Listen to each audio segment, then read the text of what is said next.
Hi, it's Kyle from Bitewing Games. Today we're taking a look at Rune Stones. Rune Stones is a game for 2 to 4 players that plays in about an hour.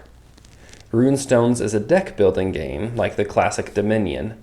So if you've played Dominion before, you'll get the hang of Rune Stones really quickly.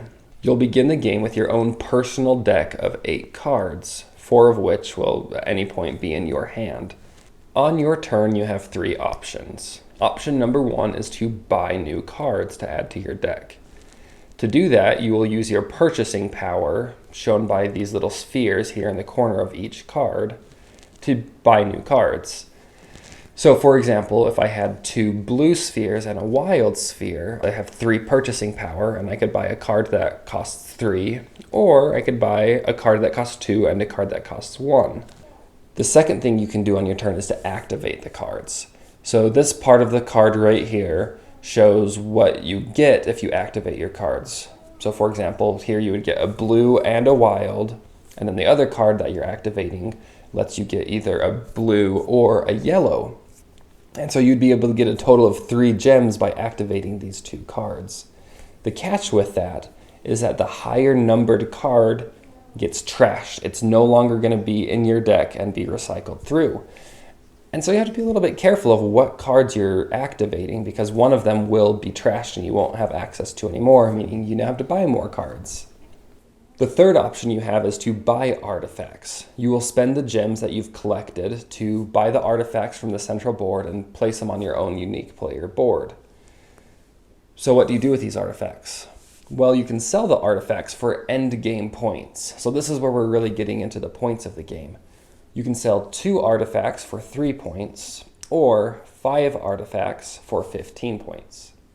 Now you may be wondering, why would you ever sell just 2 artifacts if you can gain more and get more points from it? And the reason is that every time you sell artifacts, you gain a rune stone. Wait a second, rune stones? That's the name of the game. That has to be important, right? Right, it definitely is really important. So the game has 8 rune stones. Each rune stone has a special ability that will really help you to build your engine and help you to be able to acquire more gems and more artifacts a lot faster. I'm not going to go into detail about what each of the artifacts does. I'll just mention 1 or 2 to pique your interest. This rune stone gives you 2 additional purchasing power each time you buy cards. So when we had those 2 blue and a wild, we now had 2 blue and 3 wilds. That's huge. All of a sudden you can buy a whole nother card or one of the more expensive cards. For this card that we had looked at earlier, you can take either a blue or a yellow gem. Unless you have this rune stone, all of these or signs become and signs.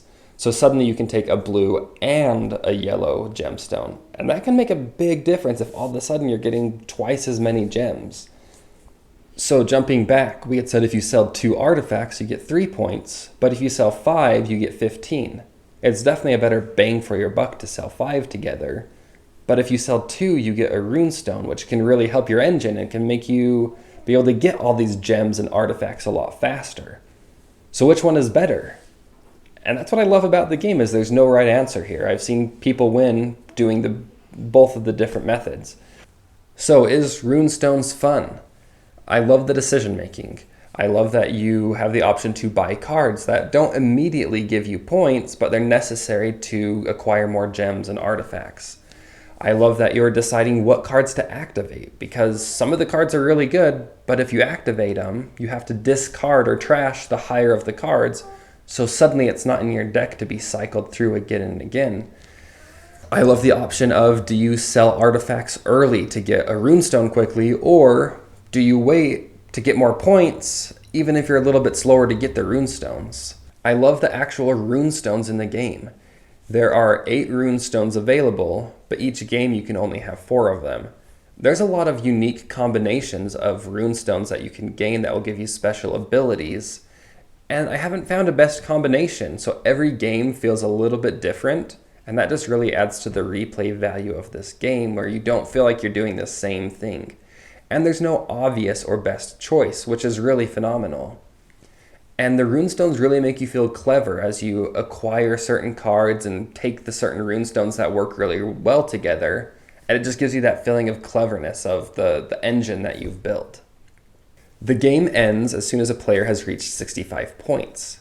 And you can score 15 points by turning in 5 of these artifacts. So the end of the game often feels like a race, and there's a lot of positive tension as players are looking at each other and seeing how many points they have and how many artifacts they have. And I really, really love that feeling as you're nearing the end of the game, that you're excited for it and you're on the edge of your seat really looking at what the other players are doing. The artwork and design. The game has a lot of information on each of the cards. It has the spheres, it has the activation powers and the number, but it's all so well organized and easy to read that it really isn't confusing at all, and it makes it's very playable. And I absolutely love the artwork. I think it's stunning. About the first thing I noticed about the game, though, was the side of the box showing this kind of busty, revealing harpy. And my brother, when he came over, mentioned the same thing. He said, "What kind of game is this?" And you may argue, well, they're creatures in the forest, but so is the fawn, and he's fully clothed. I don't know. I'm just being a little bit nitpicky, but I just wish that games in general would be a little bit more classy about how they represent women. Another downside to me is the length of the game. The box states that it's going to be 60 minutes, but especially when you're playing a 3 or 4 player game, it tends to run closer to 75 to 80 minutes, I've found. And it's not a big deal. I'm totally fine with that. To me, it's more just about expectations when it's printed and advertised to 60 minutes, and that's what I tell people. By the end, I feel like some of us are looking at the clock thinking, I thought this was supposed to be over by now. My last complaint about the game are the fringe components. And none of these are a big deal, but they're just kind of silly little things that I feel like could have made the game better. There is a little cardboard cutout throne that comes with the game that's pretty flimsy, doesn't stay together all that well, and it has no real role in the game. So I don't play with it, and the game's the exact same. There's also these cheat sheet cards. I was really hoping that it would show the 3 actions you could take on your turn, because that's what I forgot when I first learned the game. But they don't teach you that. They're just a bunch of symbols that don't do much for you in learning the game. The last thing is that the box doesn't have any kind of a plastic container to hold all the cards and all the pieces. So not a big deal again. I just feel like it would have added to the production a little bit if everything would stay organized in the box rather than shuffling around every time I put the game away. Overall, I give Rune Stones an A-. I really like the game, and I definitely give it a thumbs up. My biggest fear with the game is that I'm going to find a best combination or best way to win the game, and then it won't be fun anymore. But for now, I haven't found that, and I'm really enjoying my experience and think the game's really, really phenomenal. I really haven't played too many deck building games. I would be curious what you think the best deck building game is. Go ahead and let me know in the comments below. Until next time.